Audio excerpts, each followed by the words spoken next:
చంద్రబాబు ప్రభుత్వం అరాచకానికి కేర్ఆఫ్ గా మారింది. ఒక పథకం ప్రకారం లోకేష్ డైరెక్షన్ లో వైఎస్ఆర్ కాంగ్రెస్ పార్టీ సిఆర్డీఏ రైతు పరిరక్షణ కమిటీపై దాడి చేశారు. పైగా ఎవరైతే దాడి చేశారో వాళ్ల చేతే పోలీసులకు ఫిర్యాదు ఇప్పించి అక్రమంగా ఎస్సీ ఎస్టీ కేసులు పెట్టారు. ప్రభుత్వం పోలీసుల తీరును వైఎస్ఆర్సీపీ తీవ్రంగా ఖండిస్తే అటు ప్రభుత్వానికి వ్యతిరేకంగా గళమెత్తిన రాజధాని ప్రాంత రైతులు తీవ్ర ఆగ్రహాన్ని వ్యక్తం చేస్తున్నారు. వైఎస్ఆర్ కాంగ్రెస్ పార్టీ నాయకులు తమ భూములు పరిశీలించడానికి వస్తే తప్పేంటని ప్రభుత్వాన్ని ప్రశ్నిస్తున్నారు.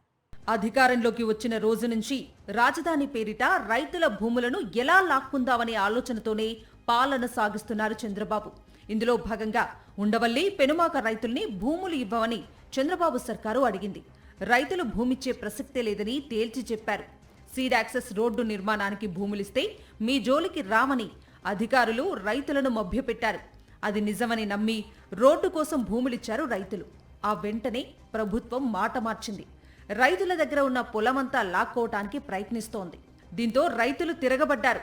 పెనుమాక రైతులైతే రాజధాని 29 గ్రామాల నుంచి తమను మినహాయించాలని గుంటూరు కలెక్టర్కు మెమొరాండం అందించారు. దీంతో కొత్త కుట్రకు తెరలేపారు కొంతమంది.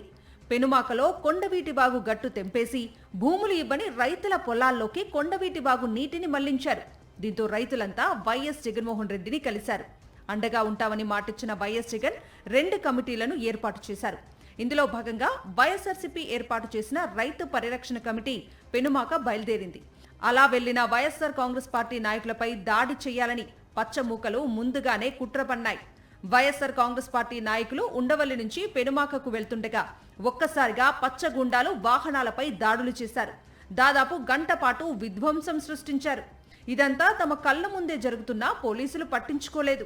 కట్ చేస్తే ఎవరైతే వైఎస్ఆర్ కాంగ్రెస్ పార్టీ నాయకులపైన రాళ్లు వేసి విధ్వంసం చేశారో వాళ్లే తమను కులం పేరుతో వైఎస్ఆర్సీపీ నాయకులు దూషించారని తప్పుడు ఫిర్యాదు ఇచ్చారు. రాయపాటి కిరణ్, మాణిక్యం ఇచ్చిన ఫిర్యాదు మేరకు పేర్ని నాని, అంబటి రాంబాబు, దేవినేని అవినాష్తో పాటు పలువురు వైఎస్ఆర్సీపీ నేతలపై పోలీసులు కేసులు నమోదు చేశారు. ఇది చాలదు అన్నట్లు తమ విధులకు ఆటంకం కలిగించారంటూ అంబటి రాంబాబుతో పాటుగా మరికొందరిపై తాడేపల్లి సీఐ అక్రమ కేసులు బనాయించారు. ఈ మొత్తం వ్యవహారంలో పోలీస్ కానిస్టేబుల్ను బండరాయితో కొట్టిన తెలుగుదేశం నాయకుడిని మాత్రం వదిలేశారు. టీడీపీ రౌడీలు చేసిన మారణ హోమంపై నిప్పులు చెరుగుతున్నారు రైతులు. మేము మా బాధలు చెప్పుకోవటానికి కమిటీని ఆహ్వానిస్తే మధ్యలో ఆపి దాడి చేయటం హేయమైన చర్య అని రైతులు మండిపడ్డారు. చంద్రబాబు ప్రభుత్వం మొదటి నుంచి తమ భూములను భయపెట్టి లాక్కోవాలని ప్రయత్నిస్తోందని ఆగ్రహిస్తున్నారు. వైఎస్ఆర్ కాంగ్రెస్ పార్టీ నాయకులంతా తమ భూములు పరిశీలించడానికి వస్తే తప్పేంటి అని ప్రశ్నించారు.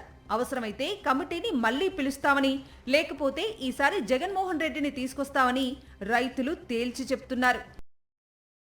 మరిన్ని అప్డేట్స్ కోసం ఛానల్ను సబ్స్క్రైబ్ చేయండి. నోటిఫికేషన్స్ కోసం బెల్ ఐకాన్ పై క్లిక్ చేయండి.